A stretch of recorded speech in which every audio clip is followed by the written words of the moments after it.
Hey, how you doing? This is RJ.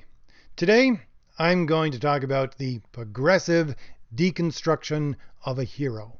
And I'm going to do this with a very specific hero from a very specific book. I'm going to talk about the deconstruction of Captain America as it is done within the latest Captain America book.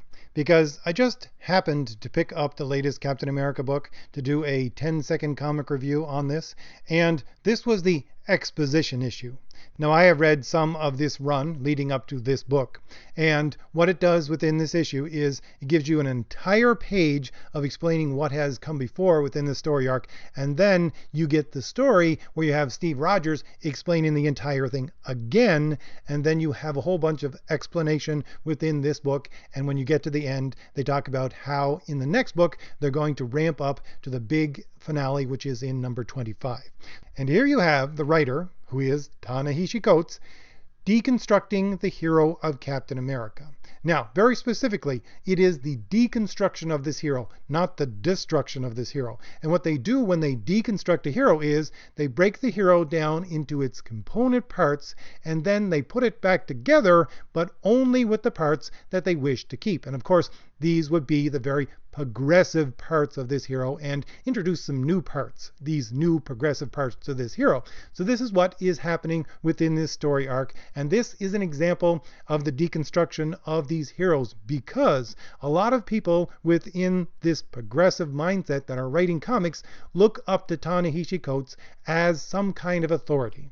Not only does he have the quote-unquote right skin color, but he also is, if I do remember correctly, an award-winning author, and he makes himself out to be a semi-celebrity and a semi-intellectual, doing things like appearing before, I think it was a Senate subcommittee with Danny Glover to talk about how America should pay slave reparations, and using again his semi-intellectual basis that he uses in articles written in things like the New Yorker to support this. So I state all that because this puts him on a pedestal for all these other writers that are writing quote-unquote progressive stories, especially for Marvel. And what he is doing here, I would say, is laying the groundwork for how you are supposed to deconstruct a hero. Now, I want to go deep into this book to show how he deconstructs this hero, but first I'm going to have to talk about the traditional idea of hero and how he breaks that down. So I'm going to discuss just briefly what the story is about, and then I'll come back to the story at the end. So this story is about an organization called the Daughters of Liberty. And what the Daughters of Liberty are, they are an organization of women specifically that have existed from, it seems, around the time of the Enlightenment until today, and they move in the shadows to protect humanity from itself. And I'll quote the book to give you what their stated goal is. It says, "We've been founded to protect humanity against its own excesses, its own powers." So basically, they are the self-appointed guardians of humanity so that it does not destroy itself with its own powers. And the important part of this for the deconstruction of a hero are the very next lines in the book. It states, "But we'd never seen a power like the super soldier serum." So they take it as their job to make sure that Captain America never fell into the wrong hands. So what they have done over the history of Captain America, right from the very time when the super soldier serum was given to Steve Rogers up until the present day, is they have controlled Captain America.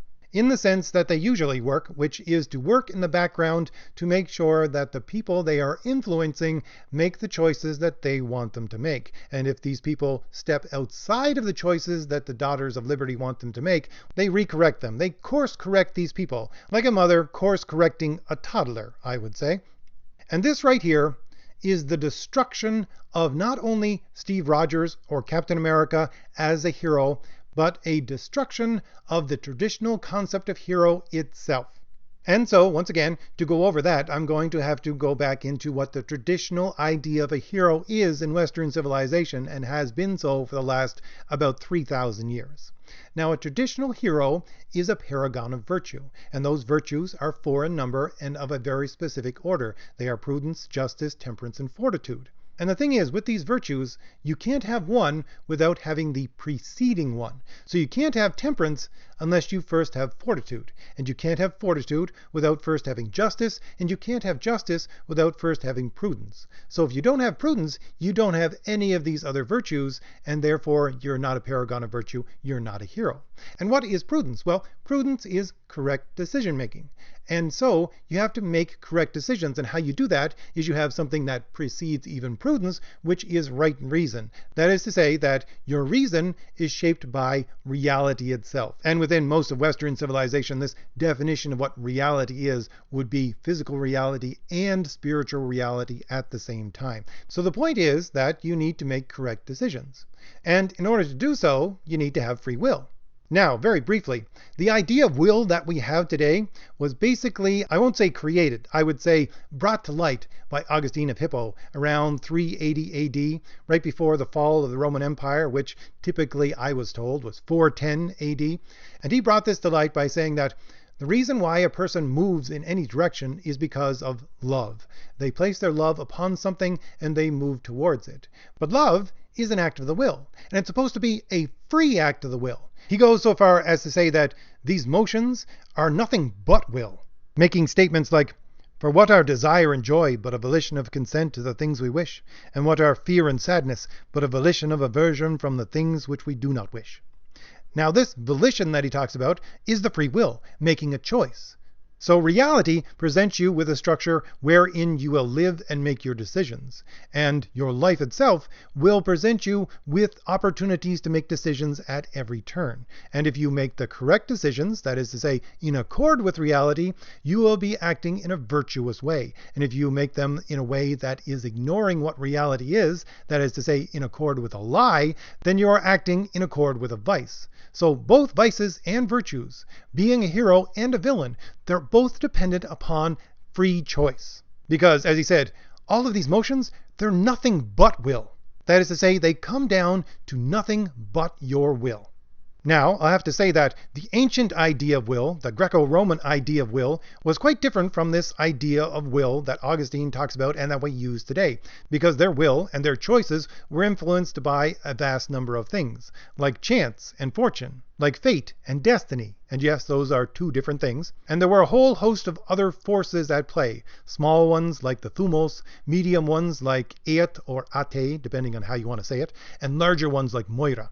And these forces, which were seen as being at play within the lives of common everyday Greeks and Romans, we don't even have really, I would say, a way to correctly translate them anymore. But the point is that within the system that Augustine talks about, the nature of everything, you and everything around you, is very fixed. And therefore that puts all the emphasis on choice. But within these older systems of the Greeks and Romans, this nature could be played with to some extent. It wasn't as rigid, and that put a little bit of less influence on these choices, but at the same time, these choices were necessary.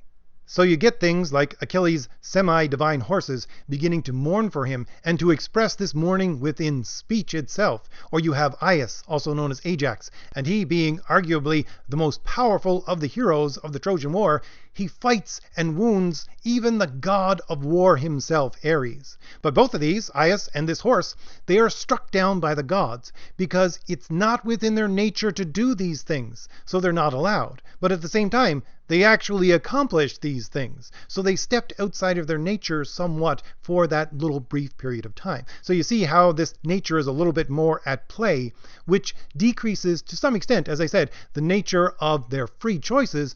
But at the same time, you still have the Greeks. I think it was Plato who said that when you have these four virtues, prudence is the charioteer, and the other three, justice, fortitude, and temperance, they're the horses that draw the chariot. But prudence is the one that is preeminent. And so decision-making still has a preeminent place within this system. And I go over all of that because it is necessary to have this free choice and free will in order for you to choose these virtues within your life, because the only way that you can become a hero is that you choose these virtues over and over again. You become a paragon of virtue, and therefore you become a hero. And although the idea of what a hero should be or should do was different between the ancient world and the medieval world, and they were operating under different systems of ideas to understand reality and how it imposed itself upon human beings, yet for both of these systems, the idea of hero was dependent upon free will and free choice.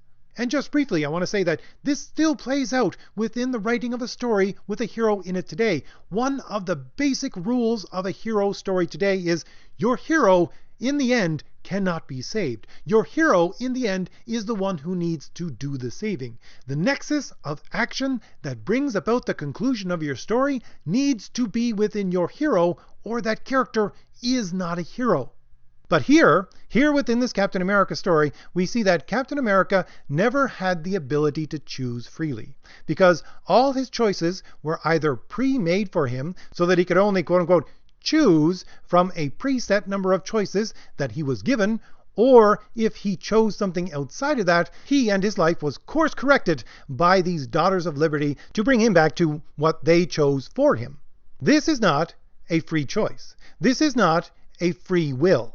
This is, as I said before, like a mother taking care of a toddler. The mother, to a certain extent, allows the toddler to make certain choices, but only choices she has pre-approved. And if that toddler makes a choice that is not pre-approved, then the mother corrects the child. So, when this book effectively takes away the choice from all the actions that Captain America or Steve Rogers did within his entire life and give those all to the Daughters of Liberty, then he was not making free choices. If he wasn't able to make free choices, he doesn't have prudence. If he doesn't have prudence, he doesn't have the rest of the virtues. If he doesn't have these virtues, he's not a paragon of virtue. If he's not a paragon of virtue, he's not an actual hero. So, as I said, this is not only the destruction of Captain America as a hero, but a complete destruction of the traditional idea of hero itself. Now, I want to bring up something that many people put in the comments of my 10-second comic review of this book. They said that if it was the mission of the Daughters of Liberty to safeguard Captain America, well, they didn't do a very good job, because this Captain America that we see today, he's not the actual Captain America. He is a recreation of the ideal of Captain America made by a cosmic cube. The actual Captain America from history was a Nazi. As we saw in Secret Empire, that Captain America, up until Secret Empire, that was a Captain America who was pretending to be a hero, but was secretly a Nazi the entire time. And so if they didn't protect him from that, then they haven't done anything. And I think this is a very interesting point, because it shows something that I've been talking about for a little while, that these heroes are not actual characters. They're ideas in a mask of being a character. And so it is, to some extent, with this story. This story, and I should say quote-unquote story, is not actually a story at all. It is a presentation of ideas to an audience. And the reason why he's presenting it as if it were a story, because it's a bitter pill to swallow. And so the sugar coating around this bitter little pill is the fact that he's presenting it as a story. But it's not a story at all. It's simply a presentation of ideas. And we see this within how he puts this story together. Because for all the faults of Ta-Nehisi Coates, at the very least, he is a writer, and he knows how to put a story together. So if he's deliberately ignoring continuity, there's a reason why he is doing so. And I would say the reason why he is deliberately ignoring this continuity of the fact that they didn't keep him safe is because this is not a story. It has nothing to do with the previous stories, because it itself is not a story. It is the presentation of the idea of the deconstruction of this hero. And we can get a hint of that with what this story arc is called. It's called The Legend of Steve Rogers. So what was previously done within Secret Empire to destroy Captain America as a symbol, well, I'm sure Ta-Nehisi Coates sees that as all well and good. But what he needs to do here is not just destroy the symbol, but to destroy the man behind the symbol. Because what this, again, quote-unquote story is about Steve Rogers, and breaking down not just Captain America, but the man behind Captain America, who is Steve Rogers. He needs to break that down as well. So, as I said, I would take the lack of continuity within these stories to be the finger pointing at the fact that this isn't a story itself, it's an intellectual exercise of the deconstruction of a hero. So let's move on to the reconstruction of the hero in the progressive sense. So many people have pointed out to me, very rightly, that if Captain America and Steve Rogers was doing all of these things as if he were a hero, but he didn't have the actual ability to make a free choice, the people who are actually making these choices then become the hero for what his actions play out to be. And this is exactly what we have within this story. Steve Rogers is not the hero. Captain America is not the hero. The Daughters of Liberty are set up as the hero for the entire history of Captain America. So who and what are the Daughters of Liberty? So the Daughters of Liberty began sometime, it appears, within the Enlightenment. And you have a group of women, very specifically women, of different races, by the way. You have these women who are using this new knowledge of the Enlightenment to gain power for themselves. Now, it must be noted that these are the Daughters of Liberty, and this is exclusively a female organization, because they place themselves against the male-dominated world. And this is important because this is one of the progressive talking points. It's the fact that everything boils down to power, and in their ideology, power can be broken down into two different sections. You have male power and you have female power, which is often called empowerment. And the male power is denoted by the marks of being competitive, domineering, and destructive, whereas female power is given the earmarks of being cooperative and creative. And I just want to break in here with a quick aside, because some people may be saying to themselves, this is just what you see happening.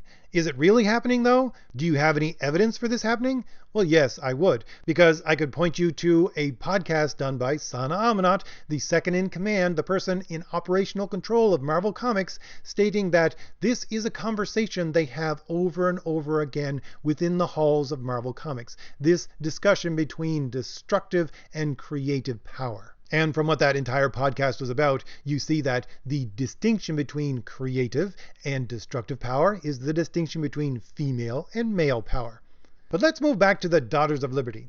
These women have unshackled themselves from the prison of ignorance through the Enlightenment and begin to use their knowledge to influence men and European civilization in the way that they think it should go. That is to say, in the female direction that they wish it to go. And what happens to them after they have done this? Well, they start to get hunted down and killed. And they flee to the New World as prophets of their gospel of knowledge. And no, I'm not kidding. That's actually what they call it in the book, their gospel. And once they get to the New World, these Daughters of Light transform themselves into the Daughters of Liberty by making themselves through the self-appointment as the guardians of power. But they realize that they can't just be an invisible hand anymore according to knowledge, they have to act. And they train themselves to act through, and I quote, sword, sorcery, and science. And their influence is shown through the panels in several ways, one being that they direct the military to go in the way that they want it to go, in the freeing of slaves, in the promotion of interracial relationships, as feminist heroes of the Second World War, etc., etc. So this is the new breed of hero that they are trying to present. And there's something else that I need to bring up here about how this hero, this new breed of hero, is constructed. Within the story itself, you have the leaders of the Daughters of Liberty, who is an old Marvel character called Agatha Harkness. And she tries to explain what is going on to Steve Rogers. And she makes this statement when she goes to try to explain it to him. She says, "Some things cannot be explained. They must be experienced." And then she proceeds to use sorcery to make Steve bear witness to what she calls half a millennia of experiences. Now this point is supremely important to this new type of hero, because their idea of a hero is based upon that older idea of what a hero is. They still see a hero as a paragon of virtue, but they don't see these virtues coming from free choices or from actions. They see these virtues coming from something completely different that has nothing to do with a free choice. It has to do with what people have experienced, and the important part is that the statement, "some things cannot be explained, they must be experienced," is a direct statement that some people simply cannot understand what other people have gone through with their experiences. And the reason why these people have gone through them with their experiences is because some of the accidents of their birth. It has nothing to do with the fundamental human nature. It simply has to do with accidents of their birth, like the color of their skin, like what genitalia they were born with, like the fact that they were born outside of a European or European-based civilization. These things are all accidents of birth. But if you look at the makeup of the Daughters of Liberty and their empowerment and their use of this female progressive idea of empowerment, it is a statement that only people with this certain skin color can experience X, and X cannot be explained to anyone else outside of these people. Females experience certain things that cannot be explained to males. Therefore, people who are not white experience things that simply cannot be explained to white people. People who are female experience things that simply cannot be explained to males. People who are non-Europeans experience things which simply cannot be explained to Europeans. And it is these experiences which make them virtuous, which then in turn make them a hero. But if there is this unbreachable wall between what you can know and what you can experience, then these white European male people that they are constantly showing within this book as being the bad guys, as being the destructive ones, they can never understand what it is to be a hero, and they can never then be a hero. And if you look at some of the statements made by Ta-Nehisi Coates in other avenues, this is exactly what he pushes over and over again. And it's a basic breakdown of things to say that if you have white skin, you are evil. And there is nothing you can do about that. No matter what you do to try to rectify it, it's never going to change. If you have white skin, you are evil.